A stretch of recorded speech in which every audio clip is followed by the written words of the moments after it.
and welcome to another exciting episode of the Get Clear Show. Once again, I have one of my absolute favorite guests with me today. We are going to be speaking to Mr. Invisible. Welcome to the show, Mr. Invisible. Well, thank you very much for having me once again.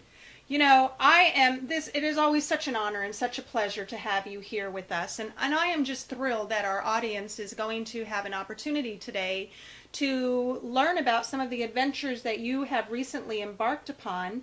And one of those things, last time we talked, you had gone to the North Pole in search of Santa Claus, and instead you found this giant hole in the ground, and it was surrounded by what appears to be military personnel, and in order to escape you had to jump into one of their cars, and you ended up in a military base there, and from there you somehow ended up going to South Korea. Is that correct? Well, yes, it is. Well, first of all, before I tell my story, I want to tell you how much I enjoy getting to speak to you. Not being seen. It's really hard to make friends. You start to talk to somebody and they really they don't react well, and so it is nice to get to come here. Well, I appreciate that. I know that you have expressed concern for the fact that people just do not understand what it is like to be amongst the unseen, and we are hoping to change some of the stigma surrounding that. A little bit about your background. You turned invisible as the result, you think, of many catastrophes that had happened around your home all simultaneously. Is that correct? Yeah. It was either the nuclear device from the neighbor's backyard, or the meteorite, or some of the chemical spills, or it was really hard to decipher exactly what happened. And as far as I know, I'm the only invisible man that I've seen.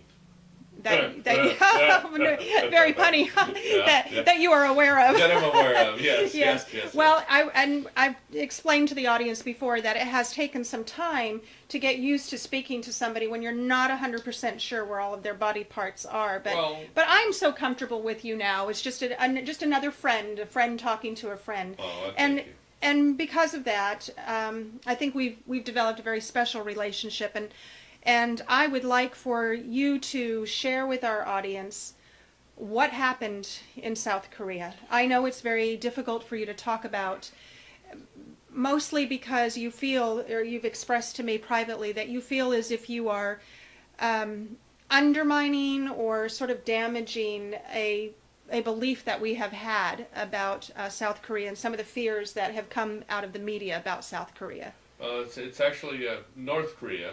I'm so sorry. South Korea has actually been one of the U.S. allies for a long time. They have one of the more technological advanced cities and everything. But no, what surprised me was when I was leaving the northern military base that was up there, I got on the first flight out because I wanted to get out of that area quickly.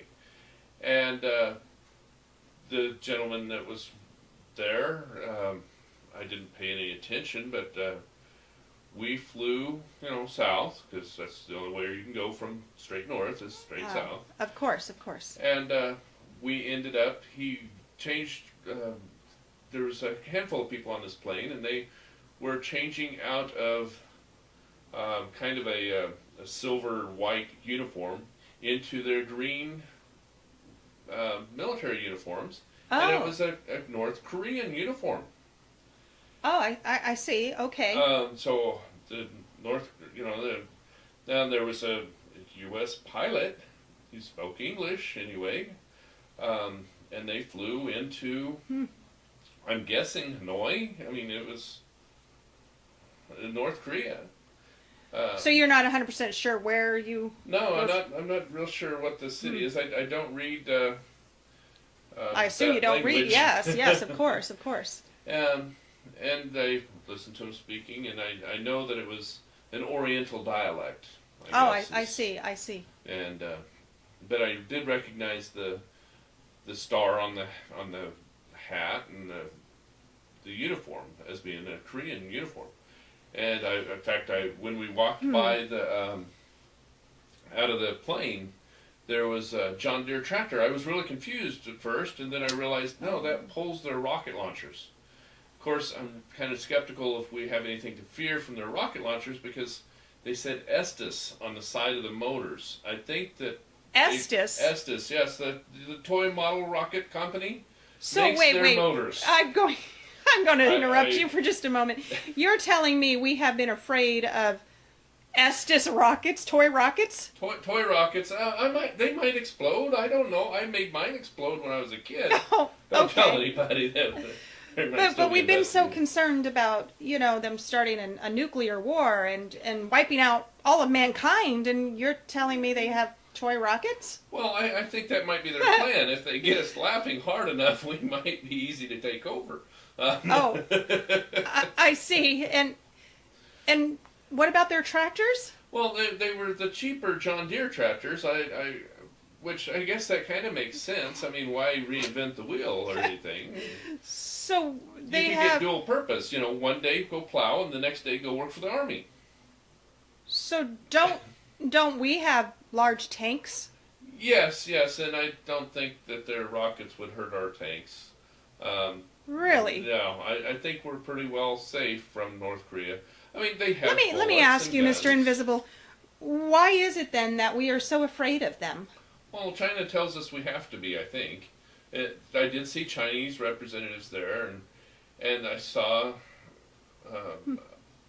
plenty of phone calls going on, and Do you think now that you've actually been there and you've had an up close personal assessment of the situation, and I'm still in awe over the fact that they're just Estes rockets, do you think that our media has anything to do with trying to scare the American people?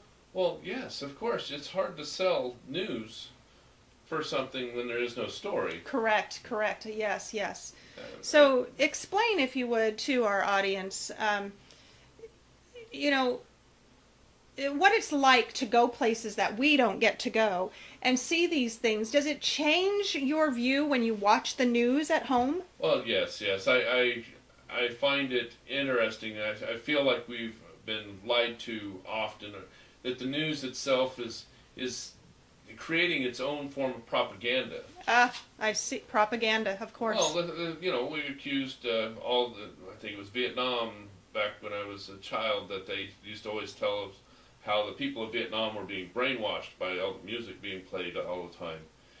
And I think it's true in this country that by the televisions being on all the time, we get brainwashed about what's right and what's wrong, about a Why, rich man though? owes us because Why they're rich. why would the media want to frighten us? Why would they want us to be afraid of a country that has John Deere tractors and Estes rockets? How else do you think we could get Obama elected president? We have to manipulate the minds of the people. That may be correct. You may be onto something there. Manipulating the minds of the people. I once heard from somebody, and now that you've been traveling and you've actually spent time in the White House unseen, and so now that you've done that, I once heard somebody say that in order to control masses of people, you must first create a crisis and then rescue them from that crisis. Do you think that's what's going on? Is the media creating crisis and then everything's okay, and then we have a crisis and everything's okay until we become dependent upon the very people that are creating those mental crises for us? Well, yes, there was evidence of that happening in World War II that got Hitler elected.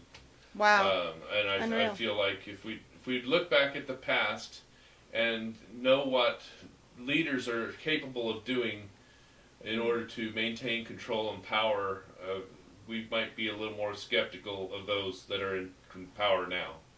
Well, I know that you have taken many risks to be able to get to the truth of things that the rest of us, nobody can buy you off because they don't even know you're there. And people aren't going to be able to speak to you in a way that they might other people in order to gain their loyalty because they don't know you're there. You are amongst the unseen, and you have put yourself in great risk to bring the truth to people who deserve the truth, and I, for one, am grateful for that. I'm so grateful also for your friendship and your willingness to use this show as your one and only platform. Thank you so much for being here, Mr. Invisible. Well, it's been a pleasure. It's been a pleasure. I hope to be here again soon. I know I was gone for quite a while there. Yes, you were gone and, for quite a while. Most of what I spend my time when I get someplace is figuring out how I'm going to get back. Unfortunately, the language barriers and everything else, that does take quite a bit of time. So I don't get to do as full of investigation of a country as I would like to, but I do get to do a little bit of walking around and seeing a few things. And I know there's plenty of things to find out about and experience in this country as well. And I hope to get to find out more. Thank you so much. And we would like for you to find out more too. Again, you have been watching the Get Clear show, and my favorite guest has been with us today, Mr. Invisible. As always, thank you for watching, and have a great day.